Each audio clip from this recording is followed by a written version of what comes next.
Good evening. Your time now is 5:52. I'm Jeannette Reyes. And I'm Kosar Abdi, and this is Off the Record. Not for real. This is Off the Record. We've got so much feedback, overwhelming feedback from our first episode. We ain't Beyonce. Don't release your job just yet. It was for years that I built up an outside option, something that I could pivot to.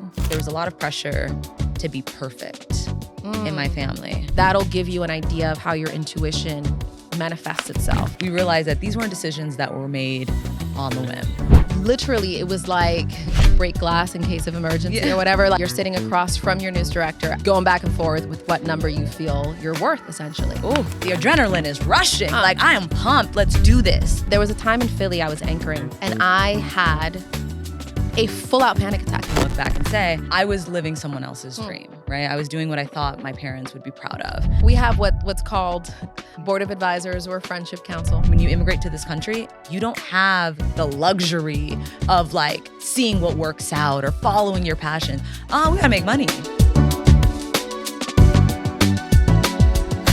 Welcome, guys. Today we are welcoming ourselves to the group chat.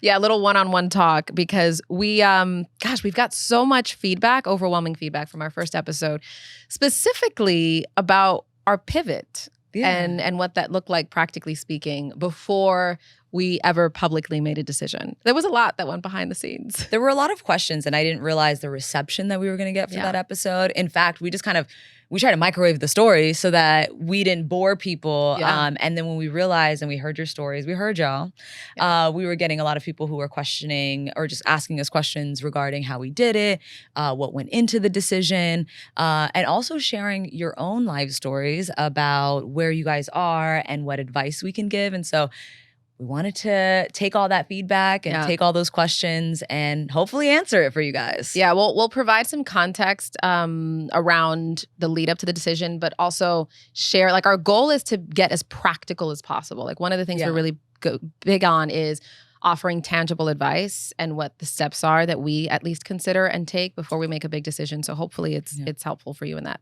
way. And the big thing that I wanted to mention and that I want to let's just kick it off and start with is about making calculated risks. Yeah. Right? We ain't Beyonce. Don't release your job just yet. But I think when we peel back the layers and we, take a step back, we realize that these weren't decisions that were made on the whim. Right. There was a lot of thought that went into it, and we made a calculated risk, or we took a calculated risk. So Jeannette, I'll start with you and ask you, what went into the decision? Like, when did you know you were going to start making this decision? Because it goes back many years. At least in the way I looked at it was I started to get realistic about you need a backup plan just in case. And it started in 2016 rather, when I was at the ABC station in DC. My husband was also there. He was the weekend sports anchor. We loved DC. We loved the station. Everything was going great. And then they started to have layoffs in the sports department. And that's when it kind of hit me. We shouldn't both have the same source of income in this one place, especially without a backup. So it was in the back of my mind to start considering or building up an alternative. And then a few months later, I was passed up, not even on a job itself. It was just to get anchoring reps, right? To get the experience to hopefully eventually get a job like that. And I just decided, you know what? We don't have a family now. If I'm going to make a move and I'm going to change jobs, what better time to do it than now? Mm-hmm. And it would also kind of diversify our source of income. That's when an opportunity in Philly came up for a reporter position. So we decided to do the long distance. It ended up being 4.5 years. It was a really difficult decision to make, but I'll say in the time that I first went to Philly and the time I left, I multiplied my salary times 5.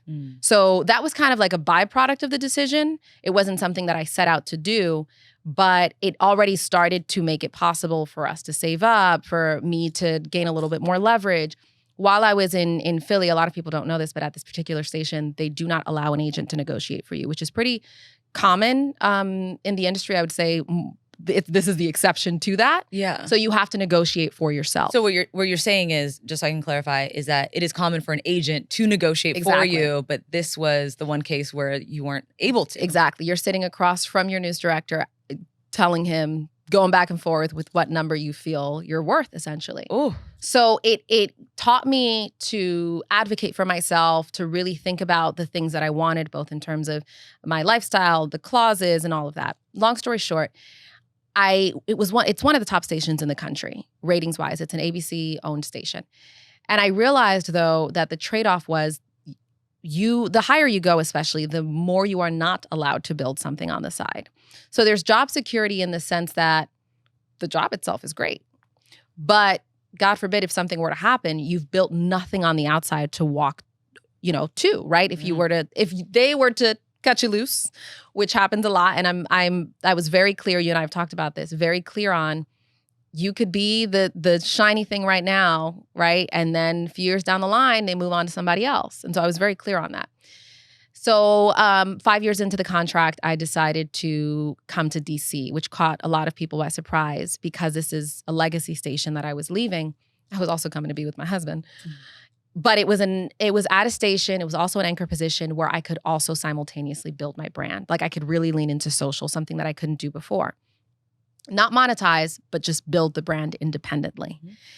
And that was what ended up creating an alternative for me, an outside option.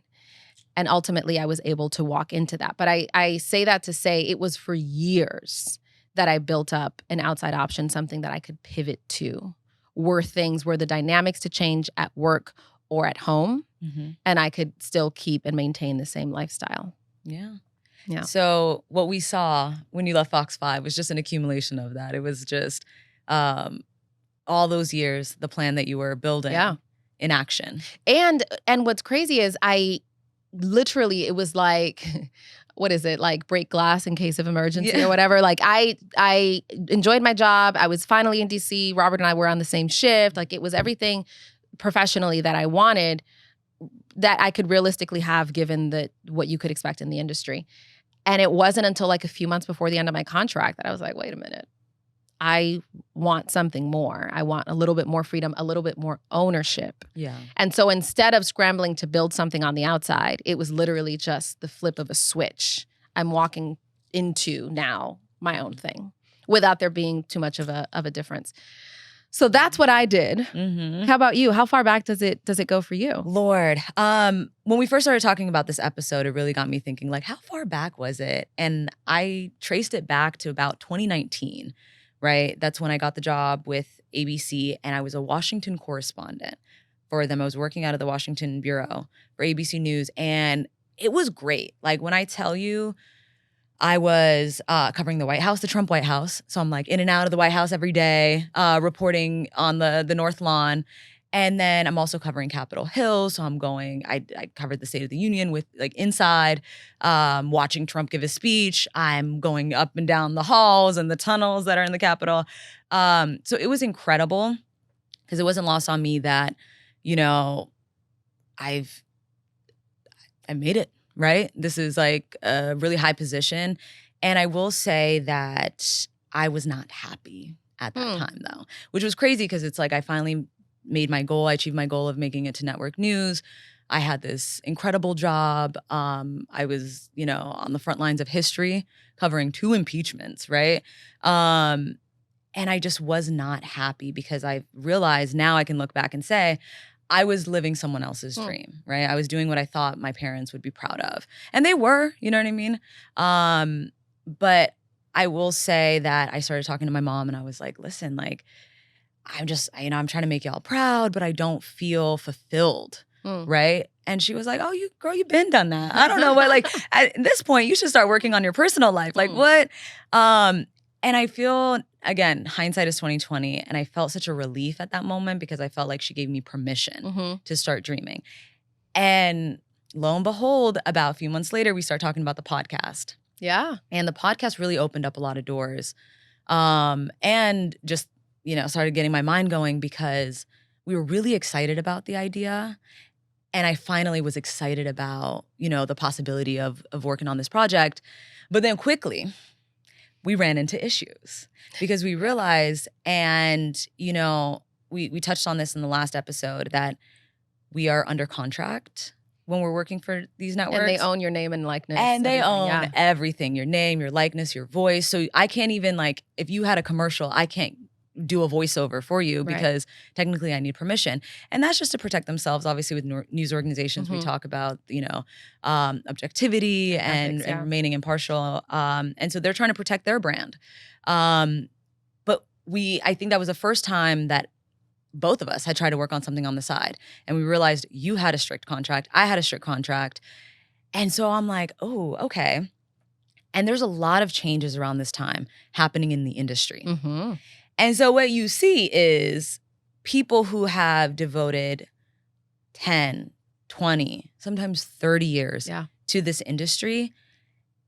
And they're just like, thank you for your service, but we're going to let you go. And then you have really nothing to kind of show for what you did. I mean, you obviously have your years of experience and you have the fact that you worked there on your resume, but it's like you walk away and you almost have to restart. Right.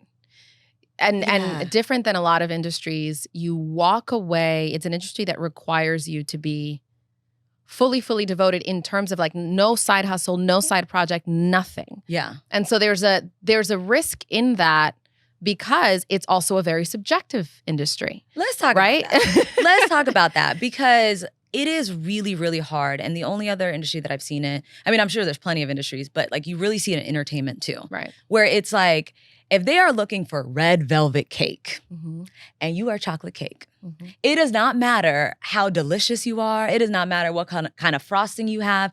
If they are looking for red velvet cake, they don't need you. Yeah. And it sucks because it's like you work so hard and you're looking for these opportunities. And the industry has come a long way. But I remember when I would, in the job hunt, in the job search process, I would look at a station that I was, you know, considering and be like, how many Black reporters they got? Oh, 2? Never mind.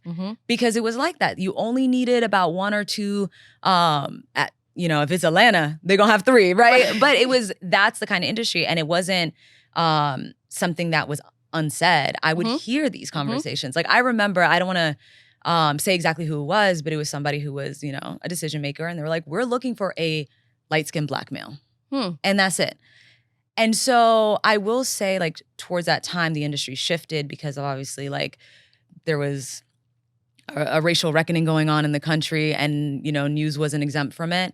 And so then there were more of a demand for diversity. But I feel like they overcorrected in the sense of there were then white reporters who were like, dang, I can't get a job, or like, nobody needs me. And it's like, yeah, that is, you know, because there was a time where they were only looking for white faces and they only needed to sprinkle in a few pieces of color. Right. And so I say that because there was a time, or not even a time, but I was in a situation where I realized that no matter how hard I worked, they weren't looking for what I was offering at that time, right?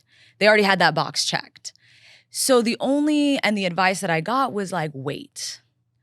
And you talk about the shiny thing, right? Because there are people that they're really excited about and they will roll out the red carpet and it will work for a long time. And then they're like, yeah, no, we don't need that anymore. Yeah. We're going to go over here. And so then it felt like, just wait, just keep your head down, work hard. And when the stars align for you, we'll roll out the red carpet. And for me, I was like, no. That doesn't work for me because why would I give you more years? Like the reward is like work weekends, work more holidays, work all of the crazy shifts that you're trying to get out of. We're going to make you do more of that so that, again, the stars can align. Right. And we could finally, you know, give you the opportunities that you're looking for. And that just wasn't for me. And so I feel like that was when I really was like, all right, what is it that I want to do? Yeah. I wonder if, I don't know about you, but for me, some of it was paranoia. Like I'm very big on having a backup to the backup to the backup. Yeah. You know what I mean? Like the minute I saw layoffs, I knew they were happening. But when it was in the building that I worked in, I was like, okay, we gotta start work. Like what would happen if? Do we have, and then there's also, like we said, we've witnessed, like I don't buy into the hype too much. Right? Like you might love me now, but I see how you treated that other woman, right? Who's a veteran here, who's killed it, who's given her life to this station. Y'all ain't gonna do that to me. No. You know what I mean? And that's why I always say, like it also helps to let your employer know whatever job you are in, Mhm. you have options. I'm here because I choose to be here. And it shows, I think to your benefit, it shows like I enjoy what I do. I'm passionate about this, but I choose to be here. Yeah. Because I've seen employers in the past use that against someone. Mm-hmm. Like, you're here because you have to be, or you don't have any better option. Yeah. And I made that very clear, both in terms of my negotiations and making sure that I never put myself in a position where I was indebted. Yeah. Or I was just it was like a golden handcuffs type of thing. You're like, who ain't got no options? Who ain't got no options? That's how you have to walk in, even though you're like, I ain't got no options. And I call Robert, like, what options do we have? Has anyone called? Check the voicemail. No, but for real. And I also do think, and what I stress is that you have to see the value in yourself because you have to stand up and be like, you're not going to play me. No, because they will. And the thing is, no one's going to ever say no to you. They're just going to be like, no, just keep doing this. You killing it, girl. Just keep doing it. And one day, no, because then I'm not going to give you my best years. I'm not going to, again, what we talked about, forego building something for myself at just clinging on to hope that maybe one day that you'll give me the opportunities that I've been fighting for. And they're coveted. There's only one or two, right? And so I do say that, like, just to go back really quickly in the DC thing where I was telling you, like, what was hard and what was difficult for me is the fact, like you say what was a driving motivator for you was you saw the layoffs and you were like, oh, I'm not going to be in that position where you let me go and I'm scrambling. For me, what was forcing me to kind of cling on more was the fact that, like, there were so many people that were proud that I got there. And so my uncle was one person who I always kept thinking of because he would be like, with all his friends, like, do you not see, she was talking to the president? And, he was so excited. And I say that because it's like, obviously my family's from Somalia. And they're like, not only did y'all come to the United States, but like you got to certain places and certain rooms that we could only dream of and to see that kind of representation. So it's like, who are you letting down? And I would get messages from people who were like, oh my, like, I want to be a journalist when I grow up and I see what you're doing, and to see like a young Somali girl doing this, it felt like I was letting a lot of people down by walking away from this. But then I also feel like when my mom was like, you're good, like, trust me, you've made us proud. I was like, okay, I have permission to do some introspection and realize, like, what is it that I want to do? Yeah. And fast forward, it brought us to the position where we were talking about the podcast and realizing that there wasn't a way that we could do this. There was a ceiling. We hit the ceiling. We hit the ceiling. And it was a ceiling with social media as well, where it's like, you can't freely show up in all spaces like yourself, because when you're representing a company. Yeah. But I will say, we go to get back to like the value that you see in yourself is that you can't buy into the hype too much to be like, well, yeah, I work for this, prestigious company and look at the reputation that the company has. And it's like, it's great, but that's not your reputation. At the end of the day, it's like, they can drop you, you can walk away, and that's it. And I feel like a lot of people in our generation, especially Gen Z, got the memo. But I feel like there's this realization of, wait a minute, I'm giving you my best years. I'm sacrificing my mental health, my work-life balance, and the lack of fulfillment even. And then I'm not getting much in return, right? And there's this like reckoning where people are like, no, I should be able to build something of my own and have something to show for it when I'm done with this. And let's talk about the industry changing. Let's talk about the industry changing, because I do believe that they are not building up talent like they used to, right? I don't feel like they're investing the time and resources into ensuring that, like, this is the successors. We know that, we know that when the main anchors walk away, these are the people that are going to take their spot. And so imagine if you're not then building something for yourself, and then they're looking, again, it's about viewers, it's about the audience, right? Who can get the eyeballs. And that's going to be in the decision when they're looking at who's going to be the next face of the network or face of the station.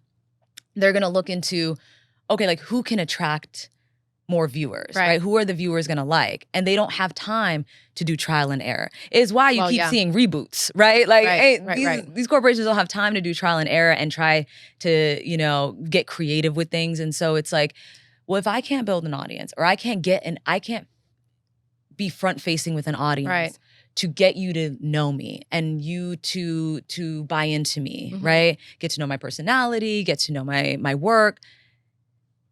Then it's like the double-edged sword. Right. Which I think this is a question then, given all of those factors, where you ask yourself, there are some people who believe the journey in itself is fulfilling enough for me that if in the end I don't get that, it was still worth it. Like, it's a gamble I'm willing to make, and I still feel like I'm getting something out of it if I don't get this. That's what you have to ask yourself. If you don't get this coveted spot, will you still feel like it was worth it?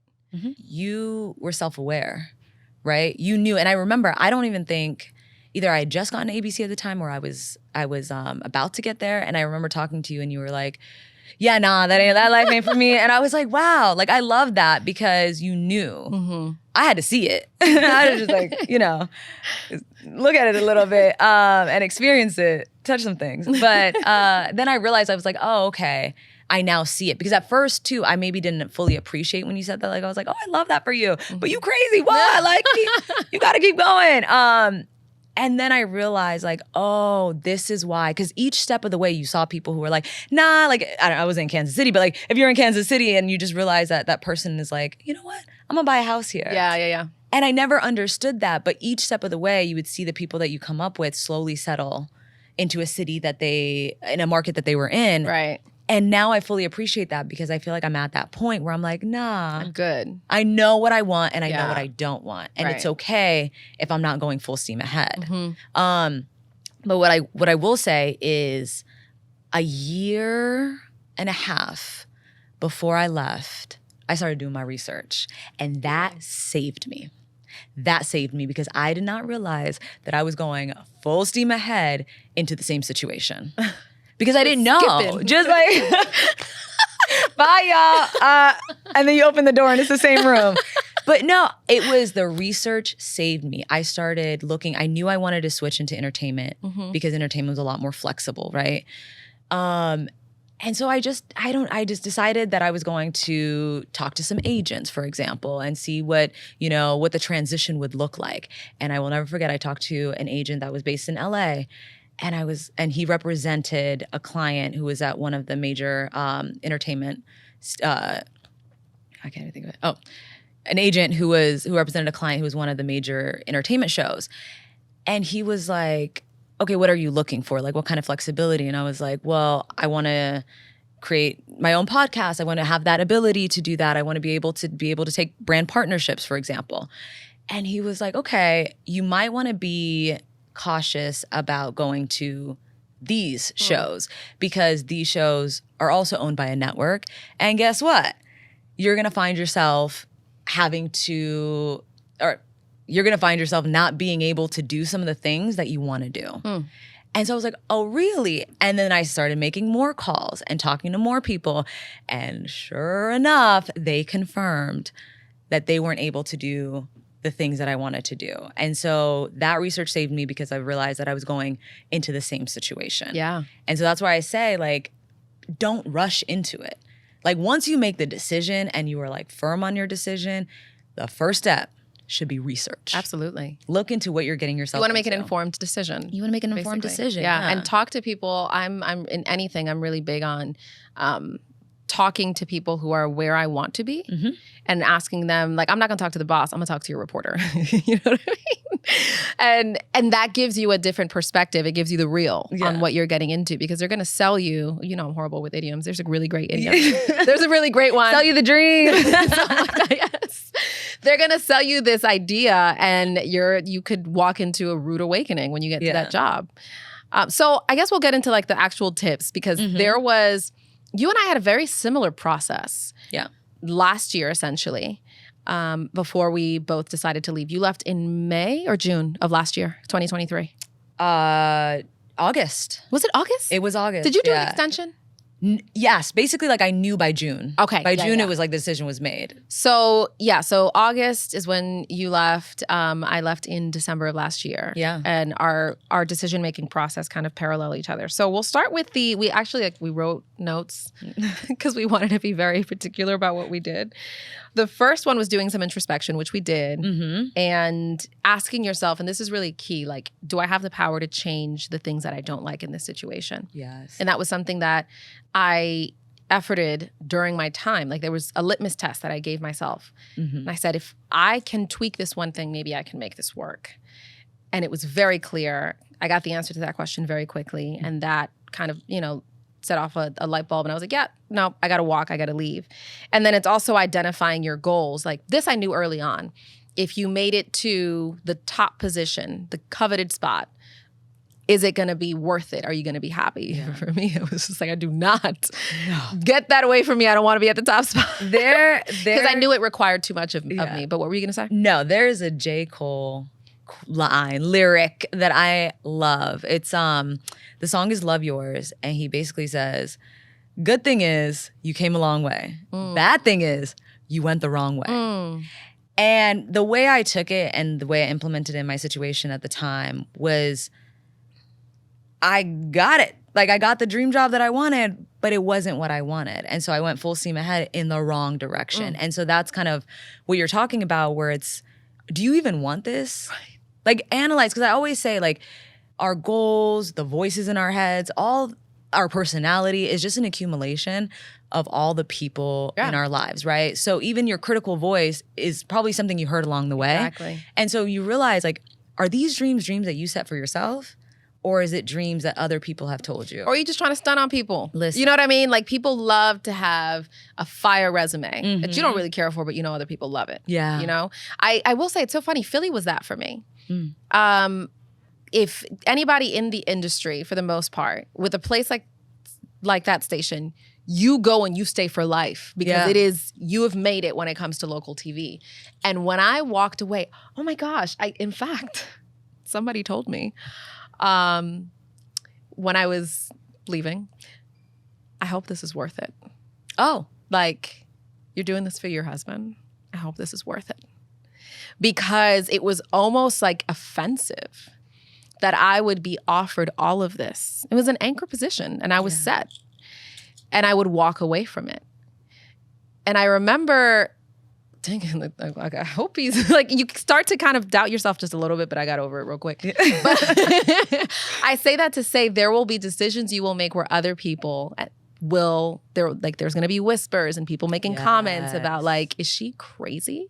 And you've got to be willing to stand firm in it. But that was my crossroads, right? Like, that's where I could have gone, a long way in the wrong direction. But you've got the status and you've got whatever it is that comes with it, and yet you're not happy. Yeah. No, you make a really good point, because even the advice that I got very early on, I realized, was a projection of how that person or that person's beliefs, for example. There were so many people who, when I'm like, I'm going to go to a top 50 market, and they're like, that doesn't happen. Or I remember when I was saying, like, I wanted to go to network, I'll never forget. It was one of the bosses at my Cleveland station. And it was during the interview process. Oh, I cannot help myself in this one. It was during the interview process, and he was like, so, like, where do you want to go? Like, what are your goals? And I was like, oh, I want to become a network correspondent. And he was like, everybody wants to be a network correspondent. I was like, oh, but I'm going to do it. And I was like, well, not too much. Not too much now. But I realized very early on that it was just like people would project onto you the limitations that they set for themselves. Yeah. And you really have to just be like, I'm blocking it all out. Absolutely. Because once you start internalizing that, then you start putting limitations on yourself. And then things become out of reach. But if you're like, no, think about it. The person that you see in that position, they did it, right? So clearly it can be done. Yeah. Why not you? Absolutely. And even as you're mentioning that, it reminds me, I guess, of our second step, second point, which is being very, very intentional and careful about the voices that you allow in your head, the people you allow to counsel you, to give you advice. Like I say, and everyone should feel this way, it is a privilege to an extent for me to go to you to counsel. Like, I consider you one of the few voices and one of the few people whose advice I really seek and take seriously. Yeah. Because their voice can become your inner dialogue. Yeah. You know, and you want them to speak life into you and encouragement and guidance. So we have what's called board of advisors or friendship council. Yes. I call them the cabinet. The cabinet. Like every president got a cabinet, and my sister's the secretary of treasury because you're not. You're like, girl, spend that money. Oh yeah, me absolutely. You're like, no. I am reckless when it comes to No, yeah, like you gotta have a cute name, like whether it's your circle of friends or it's your, your cabinet members or whatever it is, but it is a group of about 4 to 5 friends that we have that we consult, and only them, because it's like outside of that, then it starts becoming noise. You in there? I hope so. Clearly. We were talking about this yesterday, actually. But I have my friends. It's like 2 or 3 friends. I have my mentor, and I have family. And I say that each person sees a different side of you. Like my mentor knows me and sees me in the workspace. Like she's known me since just before I started in the industry. Yeah. My insecurities, my passions, the things I'm good at. And she can speak to that, because I know my girlfriend's gonna be like, girl, you're the best at the job. Like they should have given you that anchor position. Ain't no one better than you, though. I just graduated 2 weeks ago. But like a mentor gives you constructive criticism, and they can be real with you specific to the job that you're in. Your mom, like you're her little girl. She knows like maybe the little traumas or the little things that you've had in your childhood that pop up every once in a while. Like the little Jeannette that's popping up in this decision that, no, this is fear. This isn't, something real or something concrete. And then your girlfriend is your peer. Mm-hmm. And you just have different conversations with your friends, whether it's a guy or a girlfriend. They just know you differently. Yeah. And I say those are the people that you should go to. You take their advice, you take their feedback, and shut everything out. Because then, like you said, it becomes noise, and it's hard to distinguish good guidance from people just giving opinions that aren't really based in true knowledge of you and who you are. Yeah, and they mean well sometimes. That's the whole very point. well It doesn't have to intentioned. be nefarious. It's like they're just projecting onto you what their beliefs. I will say, it's so funny. I'm realizing through this whole process, are very similar. Like I knew we were similar, and I knew we had similar interests, but we're very similar. And I think it shows in how we became friends, right? And that's why we maintain our circle, are very close about the people that we go to for advice, and the people that I'm friends with, because it's like, I want to be able to learn from you. I want to be able to ask you your advice. And for, to share our ambitions and all that stuff, and just have this similar values. But I will say it's funny because we vetted each other very well. Like we went on several dates, and we were like trying to figure out if we were compatible, right? So I was like, are we a match? Are we a match? And I say all that to say, I do that with all my friends, because you don't like, again, the president ain't gonna have a hater in his cabinet. He ain't gonna, can you imagine? Right. If he's like, I guess you can pass a bill or not. We don't want to do this. Yeah. You don't. And you have to be very protective and know that like you are the 5 people that you hang out with. Yeah. Yeah. And you can't let a hater into that circle. Absolutely. So you have to be very careful with, again, who you go to for advice. I think you should take very seriously the presence and the role you play in a friend's life, but also vice versa. Like you should make it so that it's an honor to be a part of your tight circle, because you do the vetting, because this is someone that you will likely go to for counsel and advice on certain things. So I will say that. You've got to have your circle. Yeah. And then the third is... What's next on the list? This one I'm really passionate about. Oh. Be fiercely... after you get all of this advice and all of this feedback, stop talking. You know what I mean? Like, once you've got everything you need, you've got to sit in it and let that marinate. And whether it's meditate, whether it's pray, you've got to almost sit in silence and be fiercely protective of that space and that time. I say it's almost sacred in the sense that you're going to be making a really important decision that will have, ripple effects. And you don't want, like for me, I'm really careful about letting people enter that space after I've heard all the feedback, because it can disrupt what was a really good flow of information, really good exchange, and now someone kind of disrupts that flow. Yeah. So stop talking. Don't go on Instagram and say, what is it? I'm gonna move in silence. I'm moving in silence. Loud as hell. Exactly. I didn't tell even extended family that I made the decision. They found out like weeks after I made the decision. They saw the video. Yeah. Because I'm like, I don't need outside opinions. I don't need for people to project their insecurities on me and what they would have done and all of that, because you don't know my story. And even afterward, I was contacted by like journalists and media for an interview about my decision and what went into it. And I declined all of them, because the other thing too, at least with me, post making a big decision, I know there might be some rough patches. I don't need you to sow doubt. Like, I got to be 10 toes down, fully committed to the decision that I just made. Because if you have doubt, it compromises how much effort you're putting into it and your focus. So I didn't talk about it for months. Even this podcast, us talking about it, I was really, she knows, I was like, cut that out. I was really reluctant about talking about it publicly. Now I feel much better, but I just say, don't be hard on yourself if you want to just keep quiet and keep things close to the vest. Yeah. Jeanette's favorite line is, "Oh, I didn't tell you." And then hit you with a major life decision. And I'm like, no, you didn't tell us. She'll tell you everything leading up to it. And then there's like a gap of silence. And so it's good to know that that's when you do some self-reflection. And she's a good friend because she doesn't take it personally. No, she'll just be like, I didn't tell you. I'm having a baby or something like something huge. I'm just pregnant. Like, yeah, she's not. At the time of this recording, she is not 3 months pregnant. But no, and I appreciate that. And of course, no, I wouldn't take offense to it. I think, did my earring just fall? Hold on. What just felt it? My earring is tired of music. Girl, wrap this up.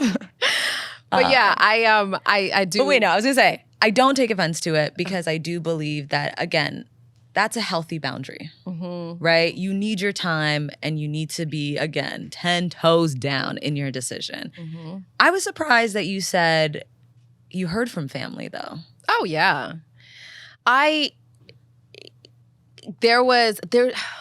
Dominicans can be, and I feel like maybe immigrants in general, really big on status. Like, it's like, who cares that you're not happy? That's status. You know, and especially being a journalist, like being an anchor, reporter, like that's a really big deal. I never once, to be honest with you, I never felt the pressure of like, if I walk away, like my family, no. And I think it was because my mom and my parents were like, they've just always been really good about, are you happy? Are you fulfilled? Like, you got to go to bed at night with this decision and get up for work at 4 o'clock in the morning. You know what I mean? Like, you got to be committed to this. This ain't about me, much less extended family. The irony was, and is, I guess, that I made my decision in large part for my family and extended family. Like, one of the biggest factors was, I'm really big on like, I can't be the only one winning. Like, everyone's got to win. Yeah. And in that role as an anchor, I was personally doing very well in terms of pay and status and all of that. But what was really going to be a game changer was this next move that I wanted to make that would offer more opportunity for my extended family. And I think you've got to realize sometimes people can't see your vision, and that's okay. I don't take personal offense to it. Yeah. Because, and it sounds so cliche, but like if someone would have told me 10 years ago that this is what I'd be doing, I'd be like, you're crazy. Why? Sometimes you just don't, because sometimes you're not there to think big enough to even realize that it's attainable. And when someone dares to think big, it's almost offensive because you're like, how dare you think that you know something I don't, or that you figured it out, especially if it's somebody younger than you, that you feel like you got something figured out. Like, girl, this is the way it's supposed to be. It's funny you say that because I wasn't sure where you were going with it. I feel like I was that person. Like oh my gosh, I don't have imposter syndrome. And it's like, because, the reason is because I have my own insecurities. Like, I'm not perfect at all. But when my parents said, you could be anything you want to be, I was like, yes, I can. And I wanted to dream because I always felt like my mom would always say, no one's smarter than you. No one's going to work harder than you, or no one's smarter than you. They don't have some special talent that you don't. They just worked hard to achieve it. So in my life, I've always felt like if I just put my head down and I work hard, I can get that. And as long as I saw that there was somebody there, Like, I'm still convinced I'm not president because I don't want to be. I love that. I don't want to be. But I'm also not 36, but like, as long as you see that there is someone in that Oval Office, like, you can do it. Yeah. It's achievable. Because that person, like, don't get me wrong, I learned about nepotism. And that threw me for a loop. And I was like, oh, okay, some of y'all really do be having a cheat code. But I think that has helped me a lot because I always walk into rooms and feel like I deserve to be there. Yeah. Like, y'all don't got no secret sauce that I don't have. That's so fun. It took me years to get to that point. Yeah. And it was not for lack of trying on my parents' part. Because they're Yeah, like no, that. no, Like, no. they're like, you're the hottest thing on the block. And I'm just like, I feel like I'm kind of warm. But it's so funny that you were at that point already. That saves you so much. But I will anxiety. say, and it was the projection that I was talking about, there's so many people who were like, you are doing the most. Thinking, and I wasn't loud about it. I'm not like, I wasn't trying to be boastful or say that like, oh, I'm going to do this. But if you ask me, then I would be like, this is what I want to do. And they would be like, well, like, maybe let's bring it down. And I'm like, but I just saw somebody do it. I think the perfect example is when I started in San Diego behind the scenes. I was at the local ABC station and I was on the assignment desk. And there was a girl who, fresh out of college, was a reporter there. Mm-hmm. And the entire time, the messaging that I was receiving was, oh, you can't be a reporter in a market like this. I think it was like 28 at the time. It's too big, right? This is not someone's first market. And I'm like, did she just not? Like, do we not have the graduation cap on at the same time? Huh. And so when I saw her, I'm like, okay, what is she doing? And then I start like focusing more on what did she do to get that opportunity that I can then do instead of telling myself that it doesn't happen. Yeah. And somebody made the biggest mistake where they were like, this person, she's the exception, not the rule. And I was like, oh no, baby, I'm gonna be the exception. I don't wanna be the rule. Yeah. Right? Because as long as I know there's exceptions out there and I see it, then I'm gonna spend my time trying to figure out how she did it instead of putting limitations on myself. That's awesome. Yeah. It also drives you crazy. I would say, like, there are plenty of times where I'm like... No, for me, I always felt like I got lucky to get in and I might be found out. Like, I always felt like just really, I'm just happy to be here. Up until I got to like, it was around my time in Philly that I started getting over my imposter syndrome. But up until then, but I think it was because I always felt like I stumbled into journalism. Like I was propelled by fear. Like my motivator was, we had a rough patch during my time in high school. My family and I like lost our house. It was just really chaotic. And so I was just like, I never want to be in a position where I am depending on someone's generosity and just handouts. And I took it to an extreme, but it was that fear of I don't want to be in that position that pushed me all the way up through the position about Philly. And then after that was when I realized, okay, maybe I'm pretty good at this. First of all, and that's the thing that's crazy is unless I talk to you, I would never know that because like I saw you on air before I actually met you and I'm like, yo, she got this. Like everything was just, you're very talented. Oh, thank you. No, you're very talented and you come on and you're very confident on air. And so to me, to hear that, I'm like, wait, what? Like, I could be an actress. Like I could stumbled upon. You kick down those doors. But you know what's crazy is no, because when push comes to shove, you're like, no. Right? Like you even talked about that negotiation. Yes. And you handled yourself. Yeah, it was. I'll say this real quick. A news director told me one time when I was negotiating, he was just like, up until then, I kept on, this is like TMI, but let's just say I got a lot of anxiety every time I had to walk in and negotiate. And so, because we went back and forth, we had like 25 meetings. It was crazy. And one time, he was just like, you realize I could have the creme de la creme here. I could have people lined up out the door. And I was like, yeah, but you're talking to me. Oh. But it was mostly because I was just ticked off as opposed to like, this confidence. But that's when I started to it was like a slow build of confidence. And it was right when I got to DC that I really started to own it. But faking it can be exhausting because you always feel like you don't want to be found out. You know what I mean? And any slip up, there's this voice in your head that's like, they're going to find out. I would have full-blown panic attacks. There was a time in Philly I was anchoring and I had a full-out panic attack. Like my voice went really thin. It was trembling. I was trembling. My heart was racing. And after the show, the producer was like, hey, were you okay there? I didn't know if you were gonna get through the story. And I was like, girl, I was fine. I don't know what you're saying. And I had an Apple Watch, and you could see like the blood pressure. It's in orange. So all of that to say, I mean, I had some moments, and finally I got it, but I could have saved myself had I had your attitude. I could have saved myself. All of that. No, I think part of it is you realize like the Lulu is the Solulu. Like you really create your own reality. And the thing is, you give people power when you feel like, oh, they're gonna figure me out. Well, who are they to figure you out, right?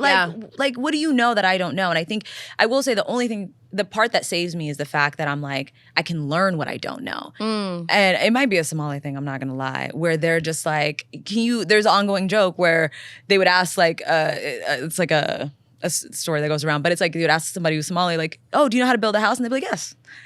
They don't know how to do it, but they'll figure it out. Right. And that's the thing, is like, you can figure it out. Yeah. I will say, even just changing how you label things. You asked me something recently where you're like, do you get nervous? And I was like, no. And then I thought about it, and I've been thinking about it for a really long time after you asked me that, because I'm like, I don't get nervous, but like, what is that? Wild. But I realized it's because I reframed what nervous is. So I will say, no, but I'm like, the adrenaline is rushing. Like, I am pumped. Let's do this. And I'm like, I'm excited. That's what I call it. So I realize all of the things that happen when you're nervous, your heart rate beating, your palms are sweating, you're fully focused, you block out everything else. All of those things, to me, it just means I'm excited. Not and that you're nervous. invested in this, that you care about it. Yeah. That's a good way to put it. Like, labels matter. Labels matter. And what you tell yourself matters. I will say really quickly, because I know to the point about the space you're in when you've made the decision or about to make the decision, intuition, a lot of people ask. You're really good at that. What does that feel like? How do you know that it's your gut or your intuition? I do want to get your thoughts on it too, because I don't know that we've talked about you and your intuition. But I'll say, with the decision that I made about leaving, I remember it felt very like a lot of, how do I say it? Not a lot of noise in terms of like a lot of different voices and opinions and all of that, but it just felt very busy mentally as I was trying to make this decision and getting counsel and going back and forth in my head. And finally, when I did that litmus test and I got the answer I wanted, it just went totally quiet, just mentally. Like, there was just very serene, and there was this calm. And I was firm in my decision and never wavered. And I didn't need any more advice. I didn't need any more feedback. I was good with it. And I was almost excited about the time, for that time to come. The only thing I was dreading was making the announcement, right? But I'll say, with intuition and your gut, think back on the times when you made a decision or were about to make a decision, and try to remember how you felt and what shifted. And that'll give you an idea of how your intuition manifests itself. Even like just physiologically, how it manifests itself. For a lot of people, it's their heart racing. For some people, it's sweating. For me, it's just complete quiet and calm. And I can be a very anxious person when I'm making a decision. And I'm just chilling after I've made it, and I'm ready to go. I love that. What would you say it's for you? I think I'm out of touch with my intuition a little bit. I haven't met yet. I think I call and the phone doesn't get picked up. No, that is something that I want to work on, and I wanted to start journaling because of that. Like, I feel like when you're busy, and I'm really busy right now, I lose touch with my thoughts, my feelings, and I'm not tapped in to who I am. And I feel like I'm like that right now. But you are really good about, like, you know where you stand. And I'm taking notes, girl. I'm taking notes over here. And think about, just really quickly, if you are a person who kind of can be indecisive or go back and forth, or and then suddenly it's just, and you have to have felt that, like with your decision with ABC, like suddenly. But what I struggle with is, I think there was a lot of pressure to be perfect in my family, right? It's like, you can't mess up. We don't mess up. There's no such thing as failure. You always, and that's why, I'm highly ambitious, but I also feel like I put way too much pressure on myself. Yeah. So that means every decision, it leads to indecision, because you're like, this has to be the right decision. And so I will say, even though in that moment I did make the decision, I also felt like I was stressed about it. I was really stressed about it leading up to it, a little bit after. And then, the great part and what helps is I immediately started my role as an extra correspondent and co-host, right? So that helps alleviate some of the pressure. Now, if I went cold turkey like you did, I would have been like, ooh, check me into somewhere. That is so funny. Yeah. For me, it's so funny. I think for you, it's that outside pressure. For me, it's always the financial aspect. Yeah. Because of it's funny how like our childhood traumas or like how they come up, because for me, it was more like, these checks better come in. Yeah. You know what I mean? And it was, I will only walk away. I was turning down already more than I was making. Some people say you left too late. Yeah. For me, it's like, I need to be absolutely positively sure that I can make this transition. But I have for some reason, I feel like maybe my family is the exception to it. I've been extended the grace in life where it's like, do what makes you happy. And if it doesn't work, we'll figure it out. And it was funny because as soon as I made my decision on air, made the announcement on air, my mom sent me a really sweet text that was basically telling me how proud she was of me for making the decision to basically choose myself and bet on myself. Yeah. And I was like, ma'am, I am still in studio. I cannot cry. No. But it was a very sweet message. It was a very sweet message. And it was like, she said something like, I feel like I'm the lucky one that God gave me the blessing to be able to witness my daughter choosing herself and choosing to take care of her family and extended family. But I say that to say, your mom was also very supportive. Oh my God. Very supportive, She by the was way. like, what are you waiting for? Go. And that really helped because I feel like I still need that kind of like, that permission. Like I always want to make her proud and I don't want to like, I appreciate and I value so much her advice and her counsel. Yeah. I will say like a lot of this pressure that I felt was when I was younger. And it's crazy because things that happen at a young age stay with you. And that's why I always say, be very mindful of the voices in your head.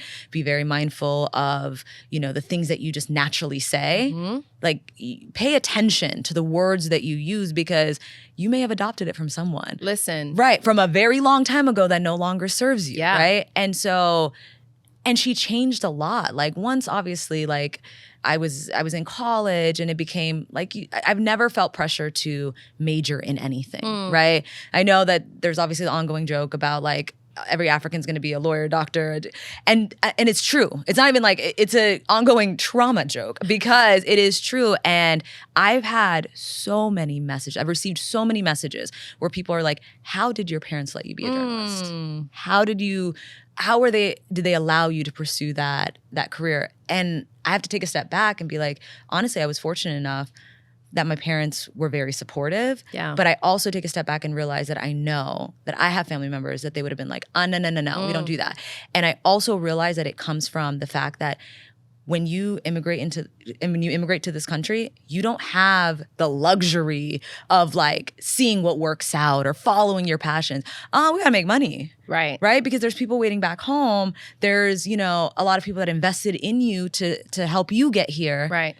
That you keep in mind. You know what I mean? Yeah. And so, but she also sent me like a very sweet message.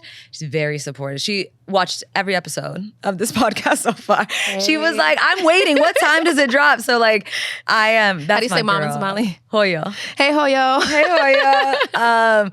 That's my girl. We are locked in. Yeah, we're really fortunate to have that. That goes a long way. Like, I feel like if my mom is on my side, and I know, like, for both of us, if our dads too, if they were here, if they were on our side, you're good to go. It doesn't matter what anybody else, and the husband. Yeah. I mean, I know. Yeah. So having that support means the world. Do you want to take some quick questions here, by the way? Yes. Hi, Jeannette and Mona. This is Anissa from Fort Washington, Maryland. I'm so excited for this podcast. It is so interesting already. So I have a two-part question. The first is, when you pivoted, and I'm sure you first discussed it with your husband, what was their reaction? Were they surprised? Is it something that they've been wanting you to do? Or, like, what was their reaction? And secondly, although you do have the flexibility now to spend more time with your family and things like that you mentioned in your last podcast, do you feel like you're working more, though? Like, even though you have the flexibility, does it seem like you're working harder or more in your current state? Thank you. All right, that question was straight from the group chat. Yeah. Thank you. So shout out the group chat. First question. Let's answer the first one. I would say I am blessed with Jordan, honestly, because I found someone who is very supportive, who is ambitious himself and, loves the fact that I'm ambitious as well, tries to support me in any way he can. So when I first brought it to him, I think, again, it was something gradual so he could just slowly see that I was like, this ain't working out. And each step of the way, what he did is he would listen. Yeah. He would listen a lot and not offer unsolicited advice, not make the decision for me. And I really appreciate that because he would just listen and be like, okay, let's make a pro and con list, right? What is it? Like what is in your control and what is not in your control, which is a huge one. It's like, if you're in your situation, you can't drop everything and leave right now, which I was contractually obligated. I could not. What is in your control at that moment, whether it is, and that helps you feel like you could take back control. Can you optimize your resume? Can you do some research and see what it is that you want to do, right? Yeah. Can you put some money aside? It's trying to identify what is in your control and not just sit there and complain about what isn't. Yeah, no, that's a good point. Yeah. Like they get to work with you, right? Yeah. And that goes a long way. I'll say with Robert, he wasn't really surprised because it was something that we were both building together for a long time. Mm-hmm. We just happened to flip the switch a lot sooner than we had expected. But he knows my paranoia leads me to do like an excessive amount of research. I was talking to other creators. I was talking to agents. I was holding meetings. We already knew what we were actively turning down. So it made sense. He also knew about a lot of my frustrations.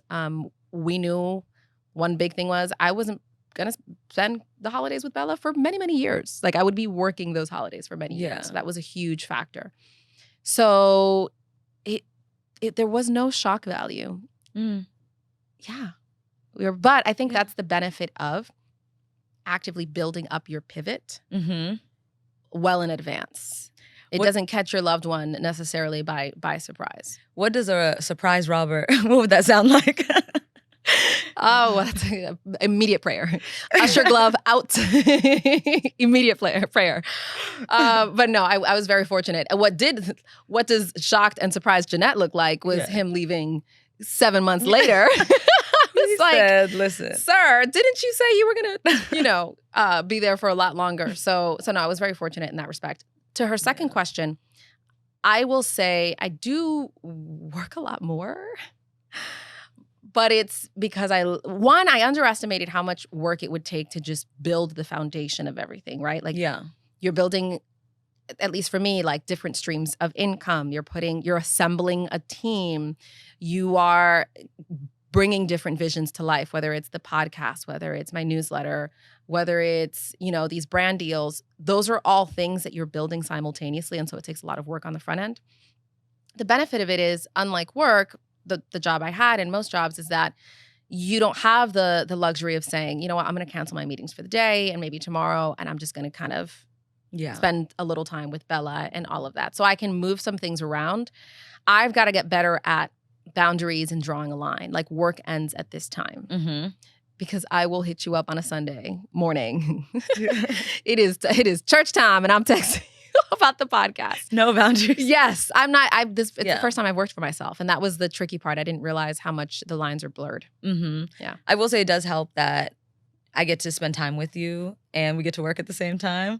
Because then we get to check 2 boxes. We're like, girl, what's going on in your life? By the way, answer that email. I would say I'm working the most I've ever, right? At least I'm working normal hours. Like ain't nobody getting up at 11 p.m. Not getting up at or 5 o'clock in the morning or 4 o'clock in the morning, all the crazy hours that I used to work. I'm not doing that right now, but it is interesting to be able to, I still work full time. Yeah. And, I have an incredible job, but it's the same thing when I was a network correspondent as well, where it's like you show up where your interview is, right? So that could be different places. I'm still traveling. And then I'm trying to do brand partnerships on the side. And then I'm also like building up my social media on the side. And so there's, and the podcast, right? So there's so many things that I'm trying to work on simultaneously. And there's always something to do. There's always, especially when it's your thing. Yeah. And it's creatively driven, there's so much you can do. Yeah. I love it. I love every Yeah. minute of it, but I do know that there is light at the end of the tunnel, right? Yeah. This is not something that's going to go on forever. It is just to set ourselves up. Yeah. So another question from the group chat. This is Akia from Miramar, Florida. Hey, Jeannette and Mona. Hope you're having an amazing day. Just want to know, ask a random question. How did your friendship form in this market that you guys are in broadcasting, considering that the both of you have served several markets, but none where I think you guys served in a market together? So how did you guys meet up and then continue to form this amazing friendship that you have today? This kid did her research. Yeah. We really haven't been in the same market. They wouldn't let us work together, y'all. This wouldn't work.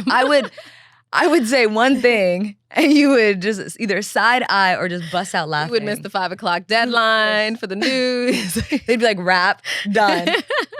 It would be a mess. It's so funny. I don't remember when I first knew of you, but I do know when I first saw you on social, I was like, I want to be her friend. No, I forget what it was.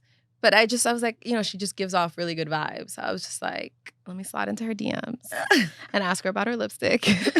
You remember that? I don't know if that was the first time we were trying to figure out when, because for the longest we were like, oh, you asked me my lipstick color. And I was like, yeah, is Mac Diva. And then we went back and I was like, okay, this is like the beginning of friendship. Yeah. And then I found a message that I sent you when you went to Philly.